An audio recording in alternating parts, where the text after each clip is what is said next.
Slice of life. Prakash సిడ్నీలో ఉన్నప్పుడు పల్లవి పరిచయం అయింది. ప్రకాష్కి పల్లవి అంటే ప్రాణం. కాని ఆ విషయం పల్లవికి చెప్పే ధైర్యం మాత్రం చెయ్యలేకపోయాడు. తనతో ప్రతిరోజూ మాట్లాడాలి, బోలెడు విషయాలు షేర్ చేసుకోవాలి అని తెగ ఆరాటపడేవాడు. కాని కొన్ని కారణాల వల్ల, ఏదో తెలియని భయం వల్ల వెనకడుగు వేసేవాడు. ఒకరోజు ఇన్స్టాగ్రామ్లో పల్లవి నుంచి ఫ్రెండ్ రిక్వెస్ట్ వచ్చింది.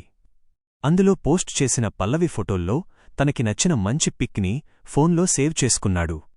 ఆ రోజునుంచి ఆ ఫోటో చూస్తూ పల్లవితో ఏం చెప్పాలనుకున్నాడో అన్నీ ఆ ఫోటోతోనే మాట్లాడేసేవాడు. అలా ఆ ఫోటోతో ముచ్చటించడం అతనికి ఒక అలవాటుగా, పెద్ద హ్యాపీనెస్గా మారిపోయింది. ప్రకాష్ సిడ్నీ వదిలి ఇండియా వస్తూ ఎయిర్పోర్ట్లో చేసిన ఒక చిన్న పనివల్ల పల్లవి చాలా హర్ట్ అయ్యింది. తరువాత ఆమె బాధపడింది అని తెలుసుకున్న ప్రకాష్ తాను చేసిన తప్పుకు శిక్షగా ప్రాణంగా దాచుకున్న పల్లవి ఫోటోను ఫోన్ నుండి డిలీట్ చేసేశాడు. కొన్ని నెలలు గడిచాయి. ఇద్దరి మధ్య ఉన్న మిస్ అండర్స్టాండింగ్స్ అన్నీ క్లియర్ అయిపోయాయి. మళ్లీ ఎప్పటిలాగే నార్మల్గా మాట్లాడుకోవడం స్టార్ట్ చేశారు. ఒకరోజు ఎన్ఎస్డబ్ల్యూలో ఒక సర్వీస్కి అప్లికేషన్ ఫిల్ చేయటానికి పల్లవి జూమ్ కాల్లో స్క్రీన్ షేర్ చేసింది.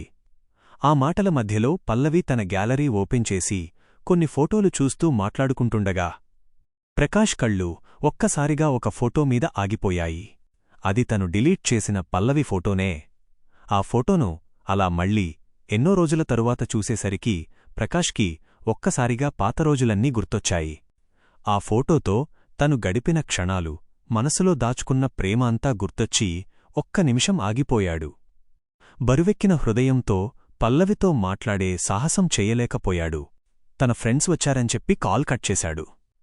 ఇది ఏమీ తెలియని పల్లవి మాత్రం అమృతం సీరియల్ చూస్తూ నవ్వుకుంటూ ఉంది. ఏయ్ జయ్,